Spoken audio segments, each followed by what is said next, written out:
Examine the slide labeled prostate 5 by eye and observe that it contains two sections. The section on the right is normal, while the section on the left contains a region of adenocarcinoma located near the capsule. Near this region is some green ink to locate the margin of the specimen. The rest of the section is composed of normal glands. Please remember the location of the adenocarcinoma. Place the slide on the microscope and examine the normal section on the right under low power. Locate the large eosinophilic concretions that are in the lumen of some of the glands. These are termed corpora amylacea and are normal structures that appear with age. Switch to higher power and scan the tissue for the presence of small lymphoid infiltrates. Again, these are normal occurrences. Here you can also appreciate the basal and the Asner cells that line the normal glands. Return now to low power and examine the region of adenocarcinoma that is on the section on the left near the green ink.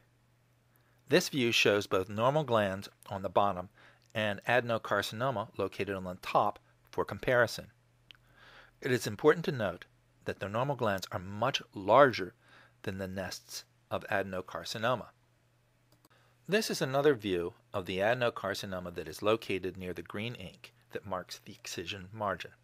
The fact that the tumor cells are located close to the margin is not a good sign, because there is a good chance that some of them had not been removed during surgery. Note that the tumor consists of numerous Asner-shaped structures that extend into the capsule but not through it. However, this is not shown here. In some but not all sections, the tumor cells can be observed invading through the nervous tissue. Perineural invasion is quite common in prostate cancer. However, again, this is not shown in this particular view. Next, switch to higher power and examine the adenocarcinoma. This view is a side-by-side comparison of normal glandular epithelium and the adenocarcinoma at the same magnification. The most obvious difference between them is the adenocarcinoma is much smaller in size than the normal gland. There are also more subtle differences that you should note. While the normal epithelium has prominent basal cells, they are absent from the adenocarcinoma. There is also a difference in the nuclear structure. The nuclei of the normal Asner cells are relatively homogeneous, while those of the adenocarcinoma have prominent nucleoli. And finally, the adenocarcinoma displays an increased ratio of nucleus to cytoplasm. In the tumor cells, the nucleus occupies perhaps 50% or more of the cell volume, while in the normal Asner cells, this value is perhaps 30% or less. Now, to obtain a Gleason score, note that the nests of adenocarcinoma are separated from each other. They have irregular shapes. They have prominent lumens, which are relatively large. Basically, they look like a Gleason grade of 3. This sample has been given a Gleason score of 3, plus 3, or 6. Evaluate the tumor for yourself and see if your score agrees with this. Examine the slide labeled prostate 3 by eye.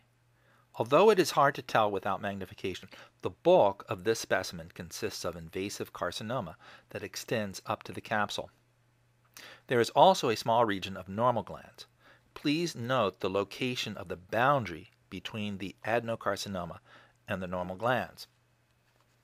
Under low power, examine the tumor and observe that it extends into the capsule but not through it, and that a local perineural invasion is present, although not shown in this particular view. The nests of tumors are touching each other. Also, focally, single tumor cells can be observed invading the stroma. Move the slide to the boundary between the normal glands and the adenocarcinoma. The difference between these two regions is quite dramatic. The normal glands, shown on the top, have large lumens, while the adenocarcinoma on the bottom is in the form of small clusters that closely abut each other. Switch to higher power and examine the junction between these two regions. As described before, the normal epithelium consists of both basal and acinar cells, while the adenocarcinoma lacks the basal cells. Also note the nuclei of the tumor cells are large, euchromatic, and have prominent nucleoli. In the region of the adenocarcinoma shown on the left here, the nests of tumor cells are elongated and the lumens are relatively small. This most closely resembles a Gleason grade of 4. However, in other regions not shown here, the tumor cells have formed a continuous mass that was given a Gleason grade of 5. Thus, for this sample, the final Gleason score was 4 plus 5, or 9, which indicates it is of a high grade. This indicates a poor prognosis.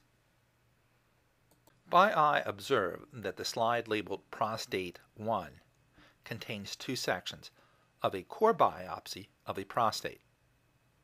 Under low power, observe that the biopsy contains normal glands, which are large. On one end, locate a region of adenocarcinoma in which the glands are much smaller and lined by atypical cells.